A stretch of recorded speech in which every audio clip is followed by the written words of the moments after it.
Okay, good evening, everyone, and welcome to the Board of Adjustment meeting for the City of Bettendorf for August 15th, 2024. Roll call, please. Gallagher? Yes? Spranger? Here. Tansey?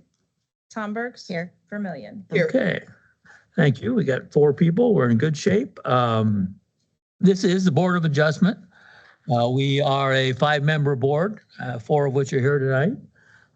We are appointed by the mayor and approved by the city council. And our function is to rule on certain things that are properly before us. For instance, special use permits and variances. Tonight we have one of each, I guess, a couple of each. So before we go any further, I guess I would like to have Mark introduce our special guests. And so, Thanks, Mr. Chairman. We've had a couple-year partnership with Iowa State University to bring in interns.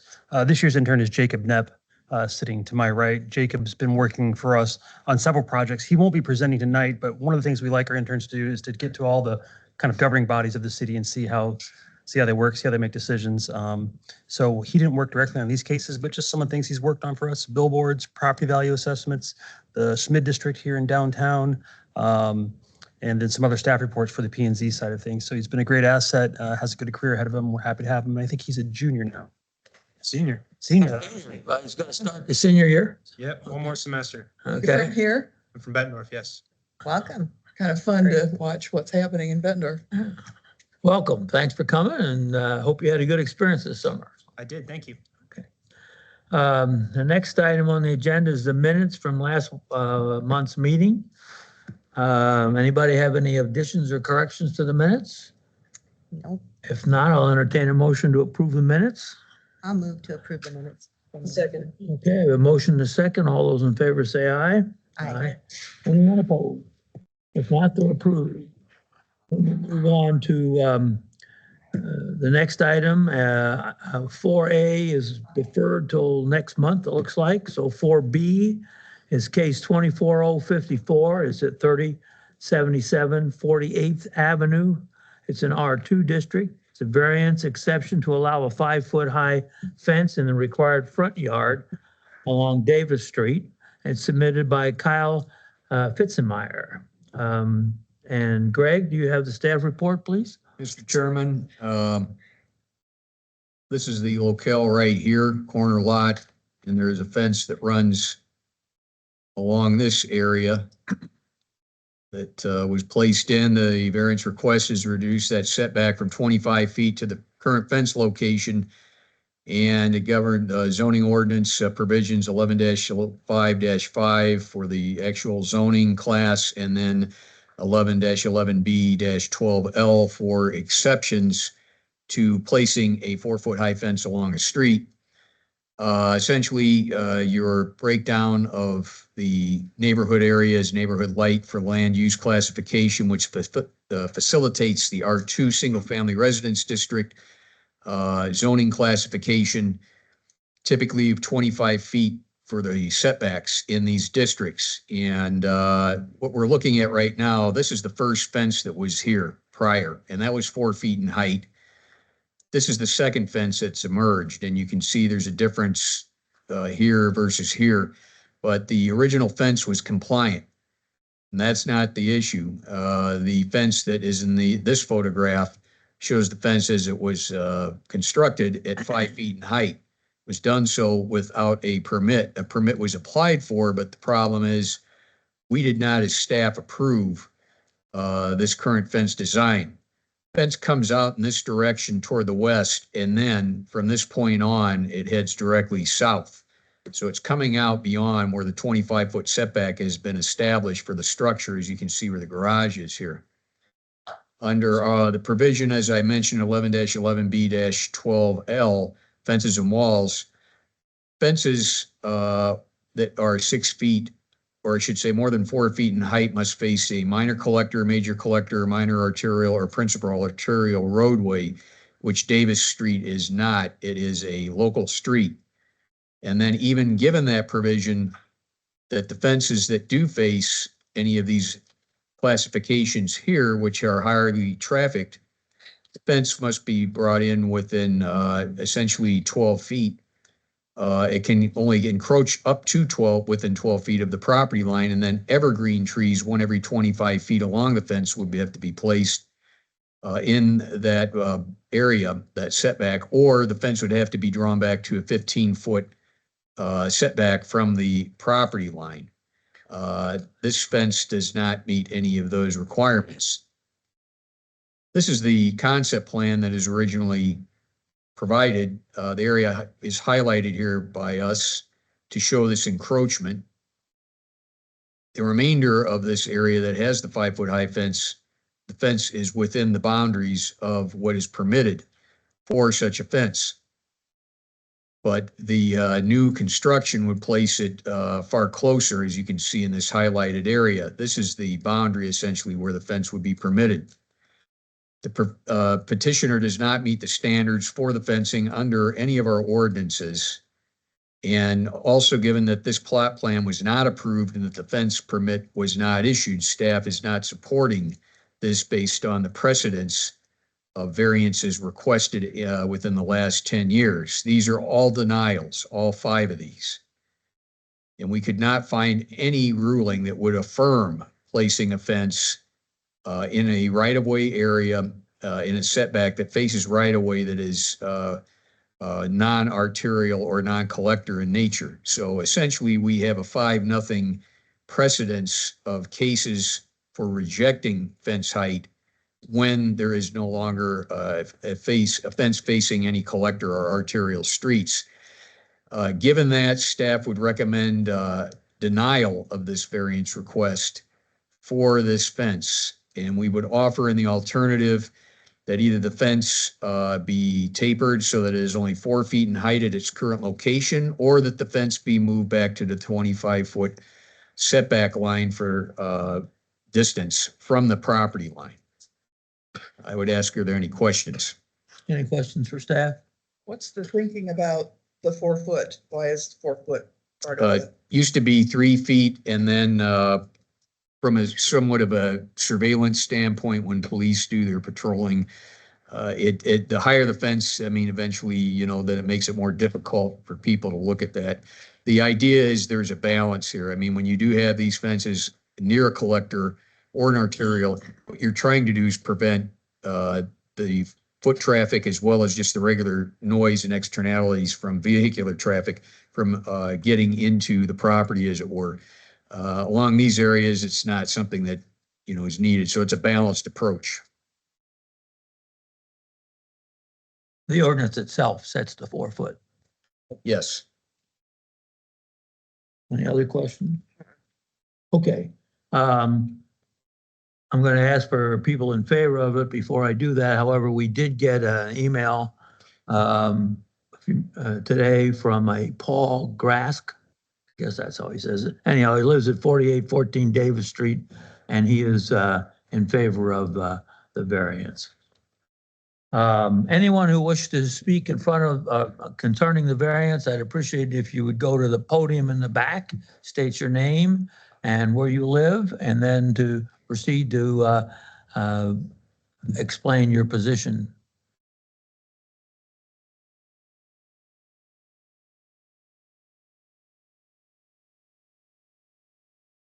Name's Kyle Fitzmeyer. I Hi, went to Kyle. the fence and deck. We built the fence. We put the fence back in the exact same location it was. I understand we're within 5 foot of meeting all your ordinances. There's landscaping, there's all kinds of stuff on the inside of that fence and outside that you can't necessarily move it. My customer has dogs. People walk on that sidewalk quite a bit with other dogs. It's just a little, I don't know. That's where I stand.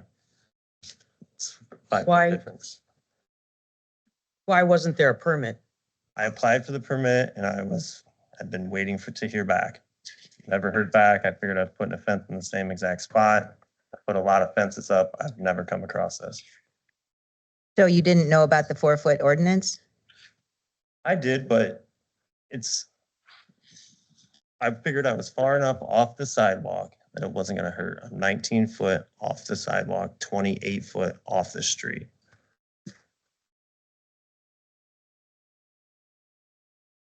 The distance, when we measured it, is the sidewalk, essentially, the property line is 1 foot behind the sidewalk.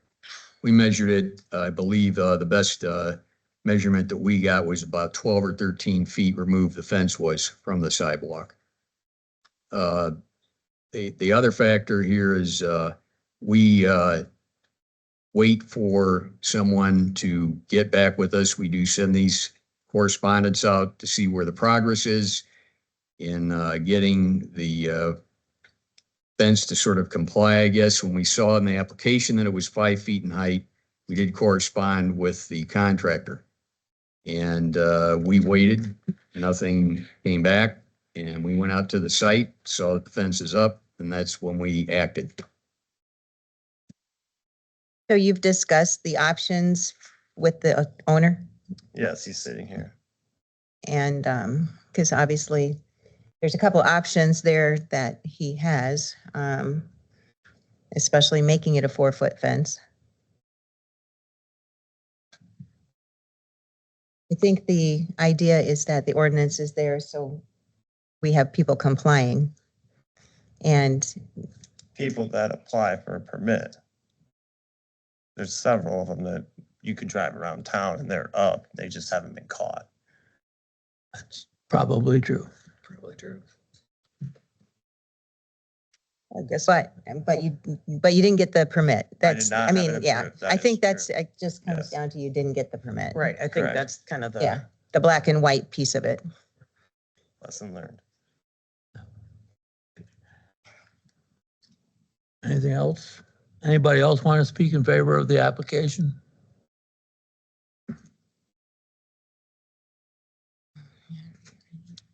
Yeah. Yeah, my name is Mike Lotham and I live at this particular address and I can't argue with the 4 versus 5 foot. Obviously, that's your rub.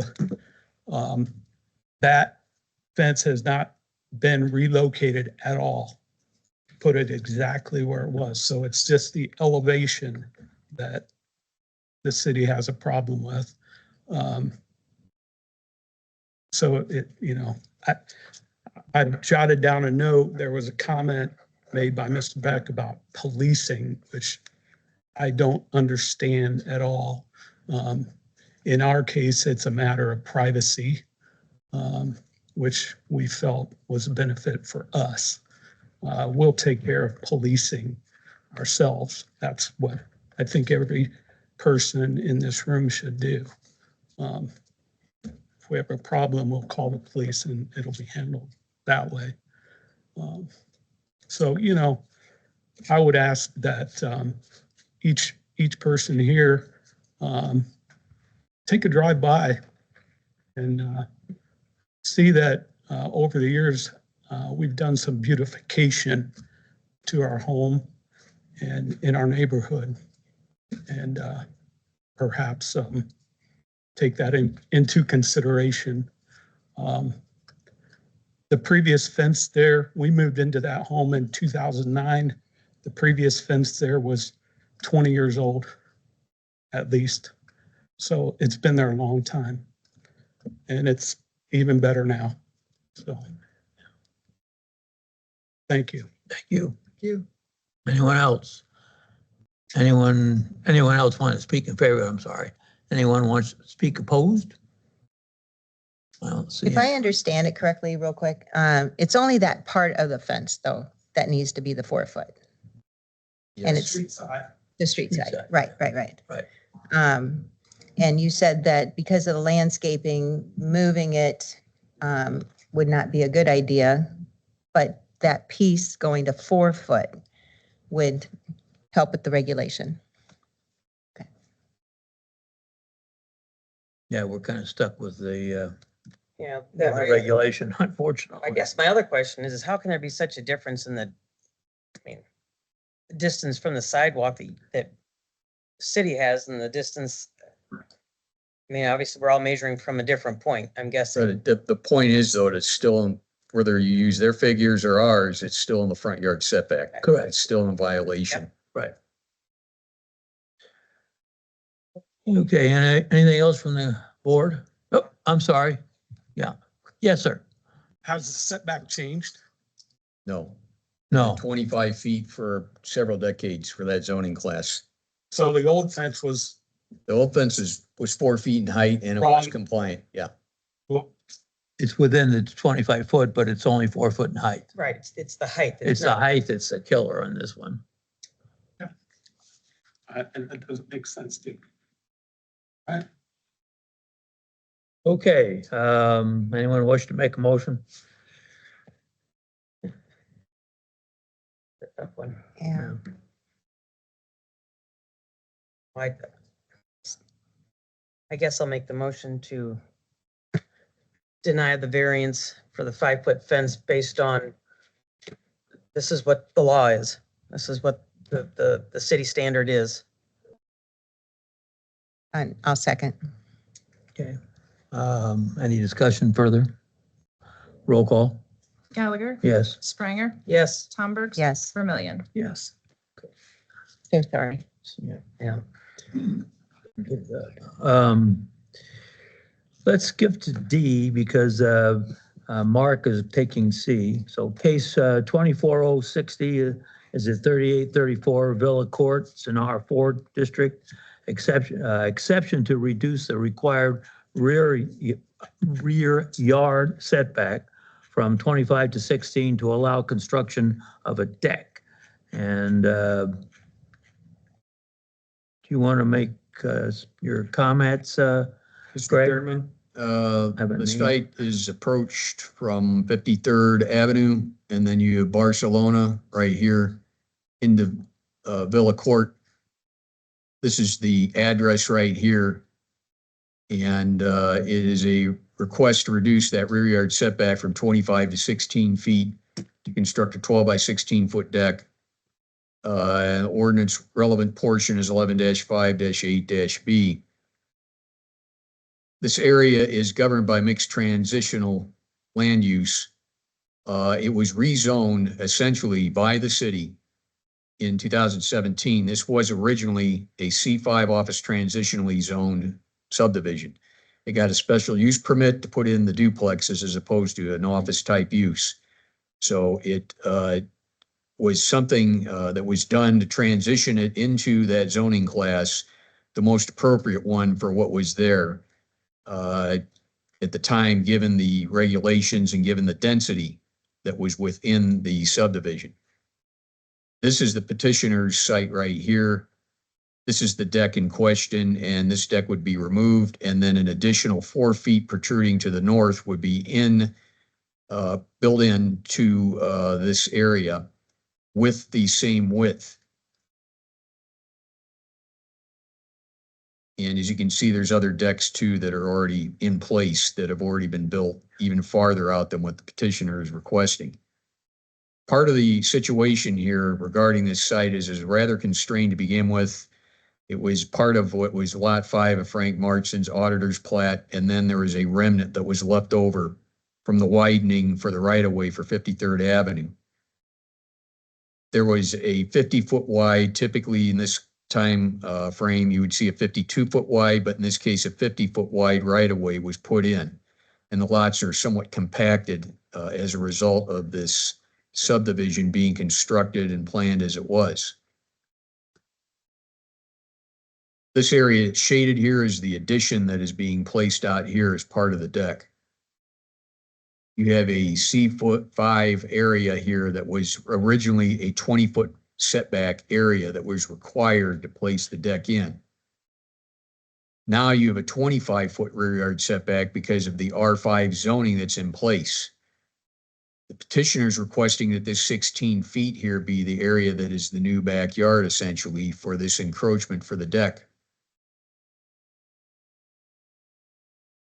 There have been numerous precedents set for R5 zone parcels within the city. We have one at 2814 Villa Court where there was a reduction to place a deck in from 25 feet down to 11 for the reduced rear yard setback.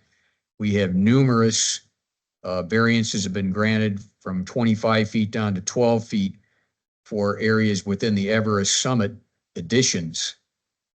And those have been throughout much of the Everest Summit subdivision, there have been issues with building decks into the rear yard.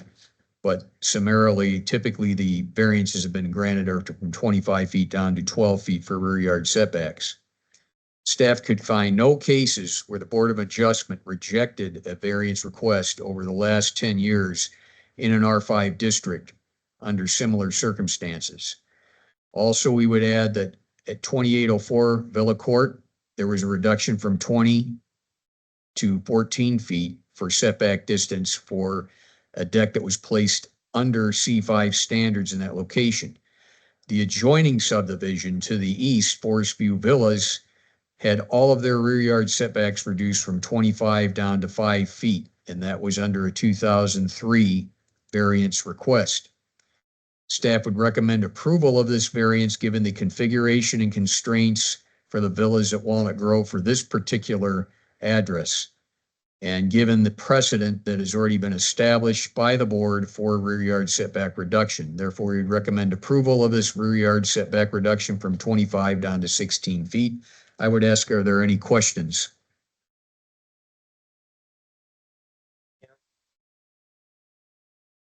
I don't have any. Anybody wish to speak in favor of this application? If you would, I'd ask that you go to the podium in the back.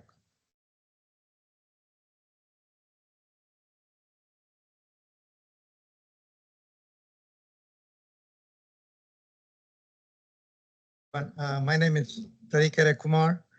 I reside at 2834 Villa Court. I just request for your approval to extend my deck. This deck is quite old and damaged. So I would like to put a new deck there. Any questions for the applicant? Nope, none. Thank you, sir. Thank you. Anybody opposed to the deck variance? Seeing none, how about the commission? Any questions further? None. No. How about a motion to approve then? I'll make a motion in case 24060, 2834 Villa Court, that we approve the exception to reduce the setback yard. I'll second that. Okay. Roll call vote? Gallagher? Yes. Spranger? Yes. Tom Burks? Yes. Vermillion? Yes. Okay. The next item is case 24059. It's lots 2 and 3, Hopewell Farm, second edition. It's an R3. And the exception to to reduce the required minimum size and width of lots to allow for construction of townhomes submitted by Jim Work for CT Creek. And Mark, you're gonna, Yeah, just, Mr. Chairman, I just need a couple of seconds here to pull up my presentations. all right.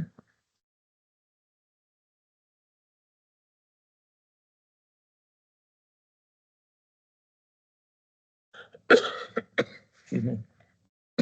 Another time. Mr. Chairman, I just said it's case 2405059. It is Hopewell third edition. We're classifying this as an exception to the minimum lot size. Sorry for the hot mic. As opposed to variance. Our code actually has variances, exceptions, and special use permits. I think sometimes we use the term variance to kind of cover the exceptions as well, but this one really is truly an exception under our code. I'll get into that in just a second. A little background. The applicant is CT Creek, in this case represented by Scott Wilson, I believe. They are requesting an exception to minimum lot size for 11 lots within Hopewell Farm Third. You have probably seen this development coming up or being built up. This is the new Hope Church. And behind it, some townhomes are being built here, more like Villa style on Butterfield. But the lots in question are these 2 lots, and they were under the second edition of this subdivision. They were just 2 lots, but they've decided for marketing conditions, they want to make these sellable properties, and they were under a condo regime initially, and they've decided to go to a townhouse regime, which has caused them some difficulty with our code. Just a lot of background on this case, just so you know, we put this one through the ringer as far as process goes. It goes back to 2003 when we had the Hopewell Farm first edition That was one lot, kind of reserved for a church. 2023, we rezoned it from A1 to R3, and so on. You can see we've had a lot of process, and then, this is the latest level of process review we're adding is this special use. This exception. We do have a site plan and a preliminary plat approved, if you will, pending the outcome of your deliberation here tonight.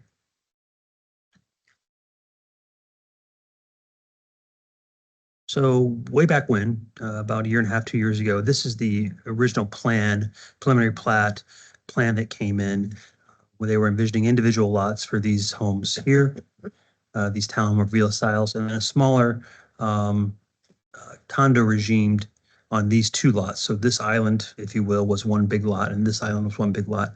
And they had, I think, 31 units represented, 30 or 31 units represented at that time. Meets the density requirement, and was approved. When they decide to switch to a townhouse where you actually own the ground underneath the home, a townhouse style, as opposed to a condo regime, under state law, they're allowed to do that. It's just a type of ownership. City's agnostic on that. We don't have oversight over that. Started to look at the code, and they kind of ran into some number problems. Now they're legal, they're fine, just like this, two big lots under a condo regime. When they started to try to build out the lot lines, they just weren't fitting based on our code. And this is something we've been kind of looking at as we do our code review. Remember, we just finished our comprehensive plan, so we're looking now to update our zoning code. So where the code breaks down, we don't define townhomes by ownership regime. Again, that's something that's state law, established at state law. We just look at, is it a townhome or not? Townhome means more than two, but less than five in a row. A lot of record, condo or apartment, not our call. If you create individual lots of record under our current code, those lots must be 2,400 square feet. But if you're not creating individual lots of records, you're just having, in this case, two big lots, the only denominator, the only density is 3,000 square feet overall on average. As long as you got 3,000 square feet overall on average, you're fine, which they have. So nothing's changing except they want to draw property lines. So it's the same project. The other problems with our code, and this is maybe not in tonight's purview, but I think it shows you why there's some mathematical issues. Our code requires that the lots be 24 foot wide, but a townhouse is only supposed to be 22 foot wide. If you know what a townhouse is, it's a house next to a house next to a house. I don't know what you do with that extra 2 feet of space. If the building is 22 and the lot's 24, and then you have a shared wall, right? So there's a Scribner's error there is what I would suspect that is. So we've had a lot of fun with math and trying to work this out. One thing they could do is draw non-parallel lot lines. So they could draw lot lines that start at the front of the house and go out, and they go like this in the middle units where they're short on space. So like these two middle units. Here, they don't have a problem, right? They're on the corner. They have all this side yard setback. But these two middle units, they could draw these weird lot lines that go out like that. Probably not a great thing because that makes property owners tend to think lot lines go straight, and you end up with unintended consequences that we deal with a fence where it's not supposed to be or something like that in the future. So here's the new plat. It actually reduces down one of the townhomes. So you actually have even less density now. A lot of people might think that's a good thing. So you're having less units put in because they did a -1 here just for some of that geometry they were having problems with. Still material conforms to the original zoning concept, the original site plan, except you have lot lines underneath the townhomes. And we have 11 of them where you have minimal, in my opinion, minimal difference between what the desired lot size is and what the lot size they can draw is without drawing some kind of crazy lot. Let's look at number 47. Without drawing some kind of crazy lot line that would, come out like this from the rear of their property, which we would not like. If I can try to clear my annotator. So, again, overall, they meet or exceed the 3,000 square foot overall density, and just some zero lots are technically smaller than code would allow. We think that's a mistake of our code, to be honest with you, and we're going to address that in our code update. So the non-conforming lots are listed here. They are the interior ones or twos, as the case may be. Some of them are just a little bit 37 square feet, some of them up to a range of 249 square feet. Again, to the naked eye, I don't think anybody's going to know this. The feeling of the subdivision from what was originally approved to what is being proposed here will not change. In fact, we'll have one or two less units depending on when you counted from. And the lot lines underneath will be parallel, which we think is probably a better way to design this than to have some kind of wonky lot lines. Staff recommends approval of the Hopewell Farm Third Edition Final Plat. It's been brought to you from P&Z with the condition that it can only be approved if you approve these specific lot line adjustments, lot size adjustments for the lots noted on the slide in front of you. I'd be glad to answer any questions. Do townhomes typically have the owners take care of their yard, or do townhomes sometimes by covenant or by deed have common areas that they define, and then there's a association that mows everything? Yeah, and that's actually this, what you just described as a situation that's going to be in place here. Already here. The intent from the applicant is to have an HOA for the common areas that maintain all those things. So the city's perspective is, we liked that because that's when it was condo regime style, of course, then they had to have an HOA. Right. They're still going to have the HOA, so I don't think from a city perspective, we're losing any ground. Right. You know, same as it ever was, minus one lot, minus one property probably. And so I think this is a math issue that we need to address in our code. That's why I think it's an exception, not a variance, which our code does allow. And we do plan on addressing this going forward with our code update. So this list here are the smaller of the units. Yeah, and the difference. The you know, inside. That's, yep, that's where they're short, if you will. The units themselves will be the same size as just the Site. Yeah, site. the building, the structure, the number, one less than you were. Again, a lot of people think that's maybe a positive. If you're the developer, maybe you think that's negative because that's one less lot you can sell. But from an all perspectives, except for the lot lines, which we don't see, we don't observe when we're in the environment, it is the same project.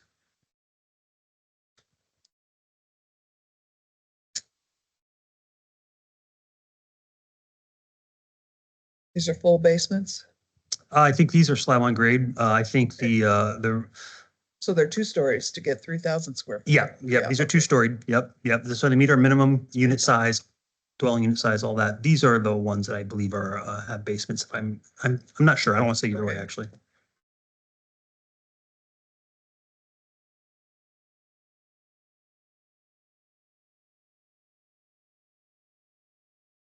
This is your current. Any more questions for Mark? No. Anybody in the audience have wish to address us in favor of this application?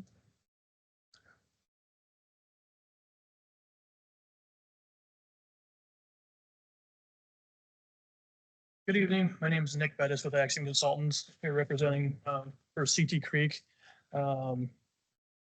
The main purpose of this, as Mark's presented here, is a similar product as what was previously approved. It's just that it's under my understanding that people looking to purchase these are able to get loans more easily through a financial institution if there's land associated with that Yeah. banknote than it is through the condo regime. And that's the main reason for it, as far as why we're going through this process. Yeah, so if there's any additional questions for myself or for the owner representative, we're available. Any questions? No. Anyone else wish to speak in favor of it? Anyone opposed? Yes, sir. Tim Cernan, 5213 Hopewell Court. So just full disclosure, was to enough planning and zoning, we were completely against the project, but on this, we keep moving the goalpost. So all of a sudden now we're going to change it to for sizing because the math wasn't right. not our issues with the math not being right. I mean, we've already been told different things. And so with this project, then if they need to expand the land, then take out one, and then they can expand the land and be right with that. As I listen to the other ones, all of a sudden we'll have another exception, right? And so we'll want to put on a deck, and here's some precedent that we have set up for other things. And so as we keep moving these goalposts, I think you just need to go with the original at the 2,400 square feet. And so I think that's where it needs to be. We're dealing with what we have. Again, when we bought our house, we were told one thing, and so learned a lot. So we're following the rules. They've done a good job. They were at their 25 feet setback. We've checked on that. Just things that we see. And again, I don't know all the rules with things, but as you drive down Hopewell, if you look at between the street and the sidewalk, current sidewalk, it's a mess. And so my concern down the road is, how's the neighborhood going to look after the fact? And so I would just hope that you guys would look at going to 2,400 square feet, maintaining that, or if they want to take out one to have that, then that would be fine as well. Thank you. Is 2,400 just a visual thing for you? That it would be a small. I just want them to follow the rules as what we've been told, and we follow the rules, and we've been to the meetings, and we're told things. We're told, hey, go to the city council for the trees or a fence, and nothing's happened in our favor. And so I just want the same thing to happen. We're on vacation, we get back, and I see this, and then I make a phone call today to going, what's going on? Not a lot of time to prepare for things. And so I just, if there's things that were set up on the original, I'll stand by that, because it was approved by planning and zoning, it was approved by city council, and we move on. And so the 2,400 square feet, if they want to do a diagonal property line, then do the diagonal property line, but you should maintain what was presented to the neighbors of this project for our homes. So you're in a single family house, We are in a single family house, yes. and I'm sorry, I didn't catch your address, but your house is going, the backyard faces this? 5213. So we are on the backside of the singles. So we're on the so we would be, Hopewell Avenue. yeah. So if you're to the right, the very right, we're on the very corner. So our backyard is going to be in the new condos as well as on Hopewell. So we're the corner cul-de-sac So your backyard would be in the backyard of the townhouses? of the single, of the lower. Yeah, not the 2-story, just a single. Oh, okay. But my concerns still are the same. I worry about the Butterfield residents who will be part of that. They're have higher home values on that side of it. And then with these going in, I mean, again, everybody has an opinion, right? No facts, going lower home values and things like that when we go to sell. And so those are the things that we can look at. And I don't know if my neighbors received this when we're on vacation to come to this meeting. Mark, are there other single-family attached house subdivisions that we have approved that have under the 2,400? I think they've come in without approval because I don't think it was caught, to be honest with you. I think because the way the code is so convoluted, it's probably happened and it hasn't been adjudicated, but it's probably out there. I can't say for sure. And you said this one's already gone. This has site approval. It does have a site plan approval.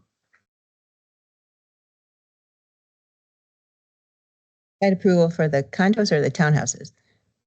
For the new For plan. the new, 2 lots. yeah. The site plan for what's in front of you today is approved. Right. Along with the final plat pending the action of this body. Got it. The variance or the Then it'll go to exception. council, yeah. So to your point, are you more worried about the visual or the property value, or because as brand new construction? I'm worried about that the president is The rule is 2,400. So that's what I'm basing it off the information of what it has been or what was told. And so don't want the exception. I mean, look at all those things. I guess my question to you, Mark, is there's a lot of these subdivisions that have gone in the last 5 years. I mean, we've got to have some data on the site areas of all of those to show a precedent or no precedent. And I mean, I hate to throw it back for a review, but I'm guessing, I think if we're going to make this is a big investment for the developer. Yeah. I get that. I get hit, I'm sorry, I forgot your name, but Tim Cernan. I'm sorry, Tim. I get his concern also. And if we're going to make a ruling and we're going to make this, I guess I would like to know if we've done it before and if it has gone You through. haven't done it before. I know that. But I'm just saying, I mean, Yeah. I see a lot of these subdivisions out there and I'm curious. I mean, are there some of those that are under 2,400 square feet? I don't know. Yeah. I would not suspect, but I recorded. don't know either. Yeah. But as far as a case before this body, one like this exactly, I don't have a precedent for you. Okay. Yeah. The value of a 3,000 square foot unit is going to be considerably higher than a 2,400 square foot unit to help with property values for the surrounding areas, because those numbers will come in higher. Yeah. Again, the square feet within the unit, different than square feet of the lot. Yes. Just to clarify that. Yeah. Mhm. Tim has a question. Yeah, I'm sorry. Go So ahead. with the development, I mean, the sign says upper 200,000s, and you've got homes on Butterfield Court that are over $700,000. And my neighbors down the street are a couple $100,000 higher than my house value. And so you start looking at that, it's a huge disparity on pricing. If they can build a 3,000 square foot Yeah. townhome for Yeah. 200,000, that I'll ain't buy it. Yeah, yeah. Up to, I mean, that's the sign says two. Yeah. We'll split up a Yeah. dozen of them. Yeah. Yeah. I get just you, don't I think you can understand. do it. I guess my point is if we do make the approval, we are agreeing to this for the next developer that comes in. Correct. Yeah, I think you're creating a precedent. I think this will also be addressed by staff in the code update that I've mentioned. I think it is also worth pointing out that the developer has a site plan approved on 2 lots with more units. Yeah. You know, this is what's approved. They're going to this under creating a ownership style regime. Right. As opposed to condo style Right. regime. You know, there's some. Yeah, this would not be a problem at all under a condominium. I mean. No. Regime. Right, No. right. The only reason it's a problem is the ownership and of the individual lots. Right. Did you have a question back there, I think? Yeah, I just wanted to add something. I'm here with CT Creek representing Scott Wilson. My name is Todd Swift. I'm a partner in the development. I would think at this point, we already have the approval that was there before with more units in there. So we're actually reducing the number of units, which I think would be a welcome thing, but I'm hearing from one of the residents that that's not welcome. He wants more units in there, it sounds like. And then in terms of the lots themselves, we could do like Mark said and make the lots all jingy around, and that's going to cause more problems, I think, down the road. So that's, I'm trying to find the logic here. What's already approved and we're reducing the density there, creating a better product, I think, for the residents in terms of the lot size, the configuration of it. We thought we really were doing a good thing by doing this.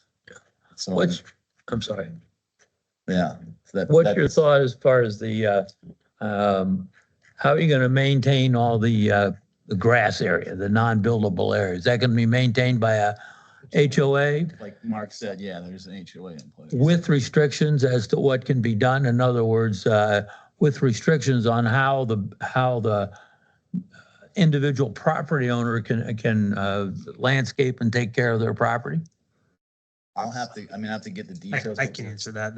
Yeah, we're having an overall, Mark, go ahead. Well, my thought being that if we were to approve it with a provision that the non-buildable areas, and I'm not sure exactly how to put this at the moment, but the non-buildable areas be subject to a homeowners association with certain restrictions that, in a sense, would make it like a condominium, but you would be obtaining the individual ownership for purposes of financing. And it would sort of kill both at the same Mr. time. Chairman, that was in fact done at the Planning and Zoning Commission stage. So that was one of the conditions they provided was that HOA and those covenants to restrict those allowable uses in the non-buildable area in the rear yard, front yard setbacks. Okay. So that's covered at P and Z Okay, as part of condition. The second condition was it had to come before this body for those minimum lot size restrictions or reductions. Okay. So Right. that part is covered. Okay. well, to me, that changes some of the concerns about reducing the lot size if you're, Yeah. No one's gonna know the difference Forgive of me whose for- lot is yeah, whose. forgive me for not Right. mentioning No that. one does in any of them that are out there. Yeah. the advantage is we're gonna have less units and Right. probably more expensive units as a result thereof, just because that's the way it works. Green. So anyway, that's been taken care of, so. I don't know that the city would be able to prevent them from, if this weren't approved by this board, that the city would be able to stop them from drawing non-parallel lot lines. I don't think I don't know, but I don't think there's a code we could do. So then they would They'd get it create through these anyway, non-standard yeah. lot lines, which Right. having done this kind of work, well, ends up causing problems that you don't see down the road. Well, it does. I know from past experience and other developments. Right, Okay. so there'd be restrictions on fencing and things like that in There those are decks and backyards. fences, yeah, there's a covenant required and an There's HOA gotta be required. covenants Like yeah. crazy in there. Yeah. So. Okay. Okay, I think that solves my concern anyway.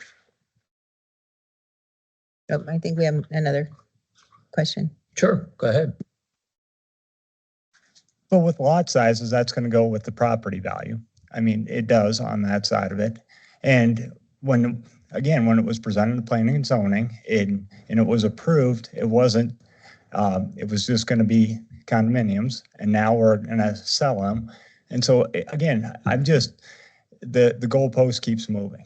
And that's my whole thing. It's just like every time we go, there's something else. And I would rather had all the facts. The math isn't my fault. The math, it could have been designed that way. I mean, that's part of when you bring a plan to the planning and zoning, it should fit for what you're trying to achieve. And so it was with the deck, it's with the setback of the fence, for the one neighbor, or for the person that had to go from 5 foot to 4 foot. I mean, that's my point of this. And so that's all. Thank you. Thank you. Mhm. Any other questions from the commission? No. Okay. Board, I guess we are. Anyone want to make a motion? I'll make the motion to approve 24059 to approve the setback, the exemptions for the minimum lot. And was there something else you wanted us to put in there, state? It's just the specific ones. I mean. Just the it's specific not carte ones blanche. should be It's- granted to prevent the non-standard lot configurations. Okay, For the ones listed, yes. Yes, Second. Mr. Chairman.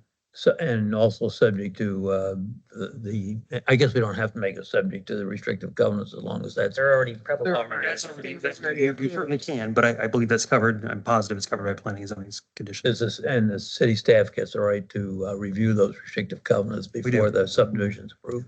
Yep. Okay, I'm okay with that then. So we have a motion and a second, roll call. Gallagher? Yes, Spranger? Yes. Tomber? Yes. Vermillion? Yes. okay. That's all we have tonight then. All right, we stand adjourned. Thank you all.